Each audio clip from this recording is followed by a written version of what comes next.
Trying to get very nervous, Andrew. It's the one you've all been waiting for, ladies and gentlemen. They're gonna sue. Please join me in welcoming the best man! Go on, Rob!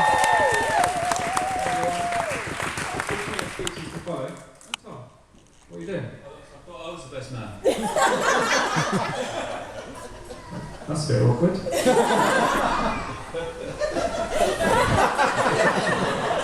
Was anyone else has to be best man?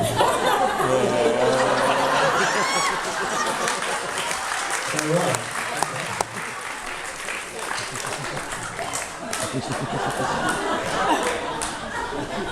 Well, sit down if you were in the pub at the time. Andy was drunk, hugging you and saying, "Oh, you're like the brother I never had."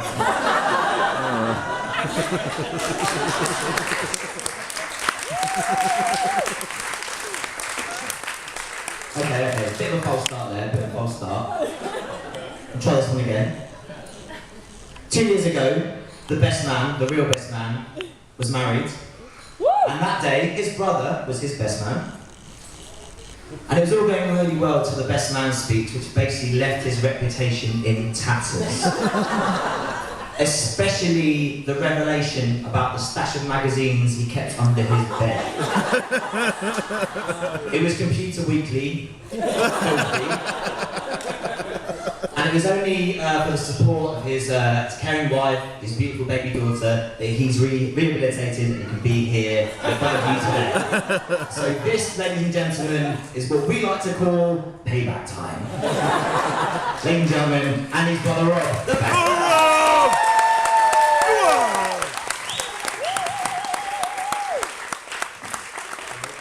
Jimmy. As Jimmy said, I'm Andy's brother. What better way to take revenge than to use my techie skills to embarrass Andy with a slideshow? To be honest, that photo's a bit more embarrassing for me, so I'm going to just... Guy. Before I do that, I've got a few messages to read out from friends and family that can be here today.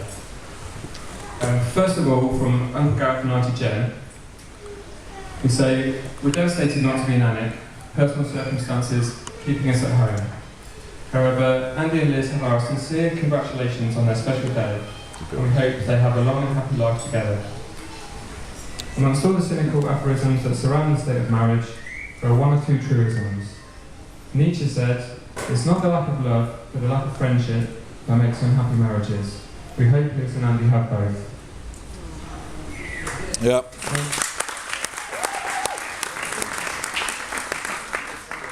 Andy, our cousin Catherine and her boyfriend Blair also say, "We're sorry we can't be there with you, but hope you have an amazing day. We're so happy for you and can't wait to see you both again as Mr. and Mrs. Bird." Yeah. Finally, Liz, your auntie Adette and family are sorry they can't be with us today, but they were thinking of you and send their very best wishes for the future. Alright, well done, Rob. So back to the speech. You missed one, mate. I've got the other one, mate. Yeah. Okay, maybe one more. Andy, I miss you. I need you, Andy. I really need you. I used to see you every day, sometimes twice. Your profuse, loyal and generous custom meant so much to me. Bad. It also meant a lot to my kids, as it paid for their private education. And my wife, whose walk-in wardrobe is a thing of beauty. You must come back very soon, Andy. There's a large Donna with your name on it. Russell. All my best wishes, Russell from the kebab van in Tate. There he is. That is actually Russell. Thanks for that, Tom. I think that kebab email must have got caught in my spam filter.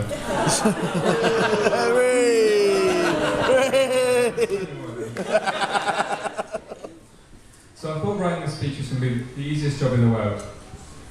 As we all know what character Andy is, surely there's loads of stories that I can talk about. After thinking about it and chatting to his mates, it became clear that 99% of the material is unsuitable for a family audience. So looking for some cleaner material, I scoured Facebook and the family albums for inspiration. That's when I noticed how much Andy likes to play with his image. He's certainly not shy of fancy dress. Some of you may recognise these alter egos. I hope you can see the pictures. In the early years there was Batman. There was quite a big phase, there was several outfit changes. Big face. More recently we've had Jimmy Savile. Nolan. I'm sure you're dying to see him as a wrestler on the Stag Do. Whee! Maybe the most appropriate, I present to you Andrew, King of Alnwick Castle.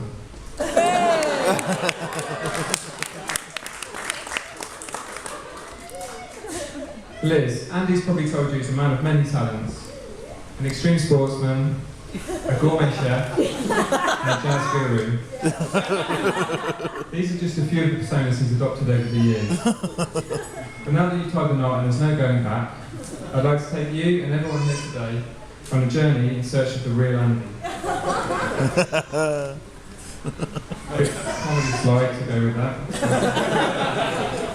Ladies and gentlemen, our search begins just as Andy's identity crisis started back in his teenage years. Maybe it's more than coincidence, but this was also about the time he began to take an interest in the opposite sex. You may not believe it, but around this time Andy went through a moderately sporty phase. Yeah, you did hear me right. Andy joined the local rugby club. Oh, yeah. No, Tom, I'm not going to make a joke about my club being a hooker.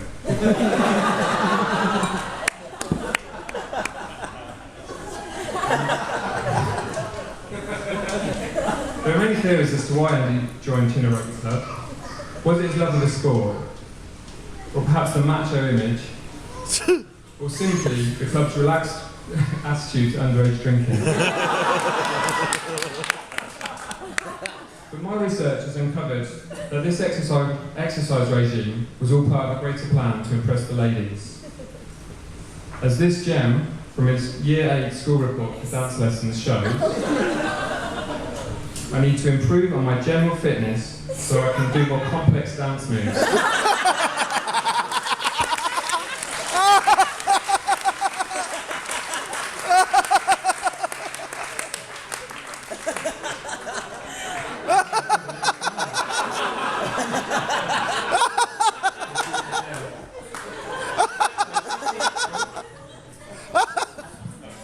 So 16 years later, I'm hoping we'll all see the results of this.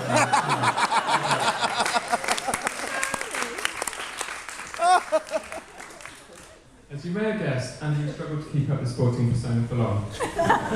Less than a year later, after little success on the pitch and with the ladies, he swapped his rugby ball for a skateboard. There he is. There he is. He went from short shorts to baggy clothing and a unique style of corduroy attire. His friends call Andy's fat forward space.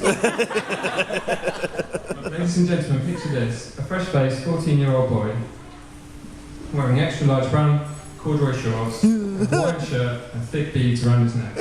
Exactly. You didn't think I was going to leave those beads to your imagination, did you?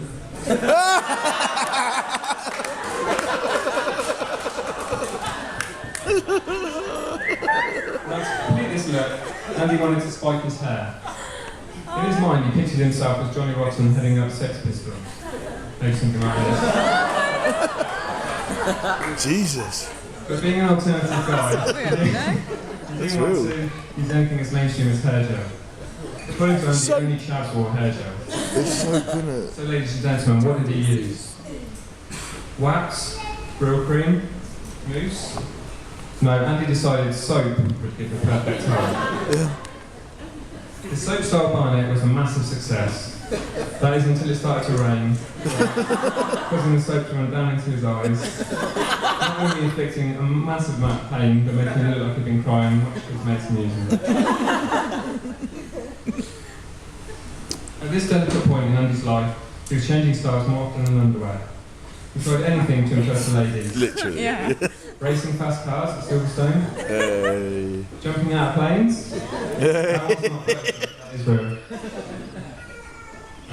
But our search for the real Andy can't ignore a further development of his extreme sports phase. Andy's first bad hair day hadn't put him off from pursuing another alternative look. Notwithstanding the fact that we lived at least 100 miles from the sea, Andy decided he would take on the surfer dude image. Ladies and gentlemen, you can probably imagine the 90s surfer image he was going for. Maybe something like this. But as you all know, he has brown hair. So where was he going to go to get this look he so desired? Hawaii, Bondi Beach, Fat Willie's Surf Shack? No, he decided he'd go to his mum. Our mum may be a woman of many talents, but after a life with my, well, let's be blunt, old father, it's fair to say she had little experience of dyeing men's hair. But with mum's help, Andy knows where this is going as well. He set about bleaching his hair. It's going to be pretty hard continuing on from this point, because this photo I'm about to show you is going to be the absolute peak. So if you're ready.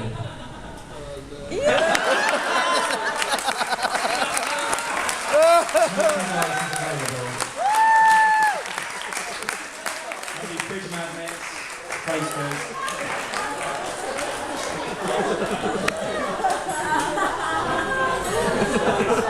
Clearly the result wasn't the image he was going for. So do I.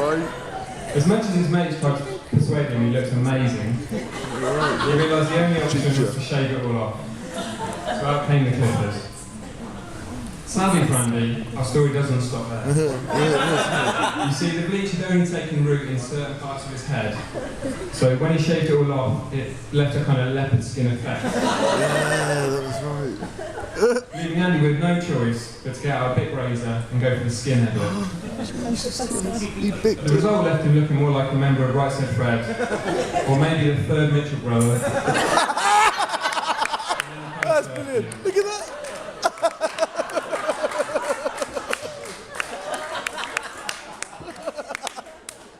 What's this? Bold as you know. Stupid headers aside, the search for the real Andrew should also explore his musical talent.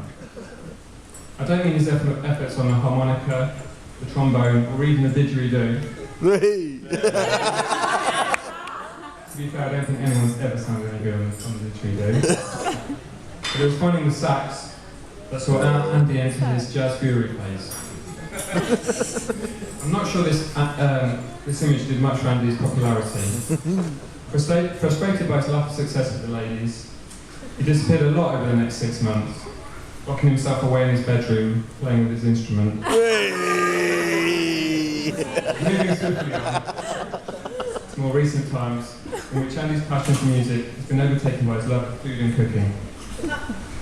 Yes, Andy's probably tried to impress you, taking you to smart restaurants, walks around Borough Market, and cookery courses all over the country. But many of my mates have a different impression of Andy. At Glastonbury 2004, Andy demonstrated how his grumbling tummy takes priority over everything else.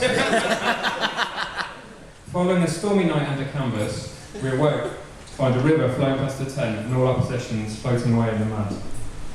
In the middle of this crisis, Andy reached down into his bag to pull out the solutions to the situation. He pulled out a can opener, sat down in the mud and tucked into a full English breakfast from a can.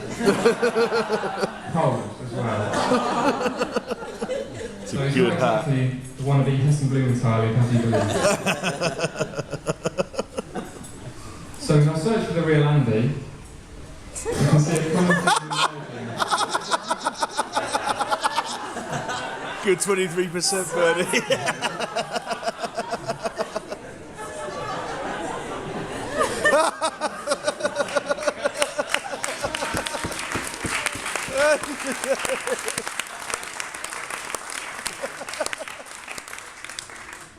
We can see a common theme emerging, but it's actually not that Andy's a sportsman, a chef, or a surf dude.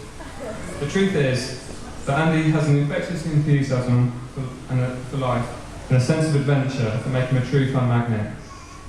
Everyone will agree. He's incredible fun to be around, and it's always a good night when Andy's out. Yeah! Well done, Rob.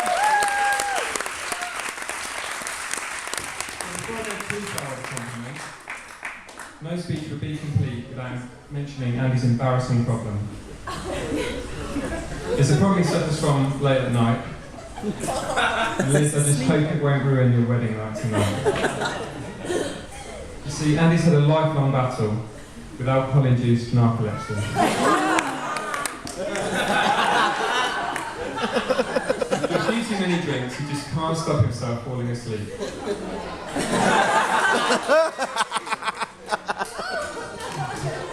This is something Liz has had to get used to from the early days together.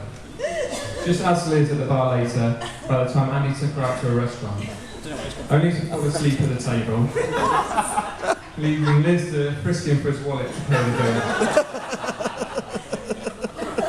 So, friends and family, there's one thing I'd like to ask for your help with this evening, and that's please keep an eye on Andy and make sure he stays awake on his wedding night.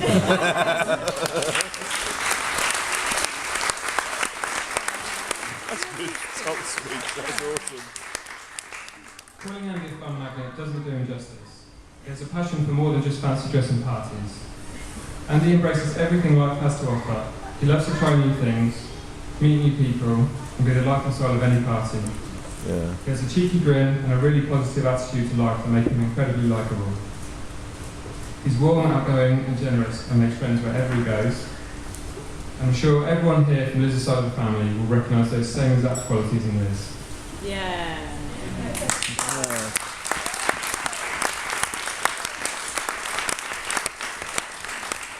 Liz, your love of life is wonderful. Your sense of fun, kindness and spontaneity are the perfect complement to Andy and a joy to be around. Welcome to the family. Yeah.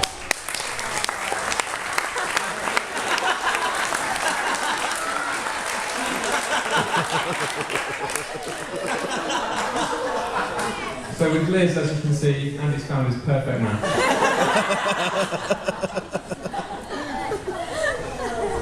Together, they share a love of music, from jazz to Jimmy Cliff. They share a love of food, from kebabs to caviar.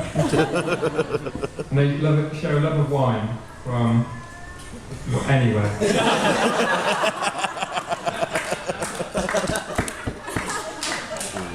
Now it gives me immense pleasure to invite you all to stand and raise your glasses in a toast to Andy and Liz, the new Mr. and Mrs. Bird. We wish them well for the future and hope they enjoy a happy, long and happy marriage together. Ladies and gentlemen, bride and groom.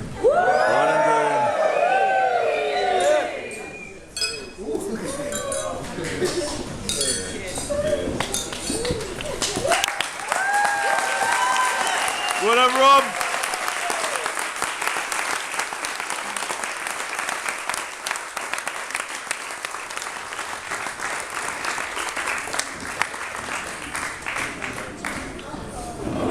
That was bloody brilliant. Yeah, of course.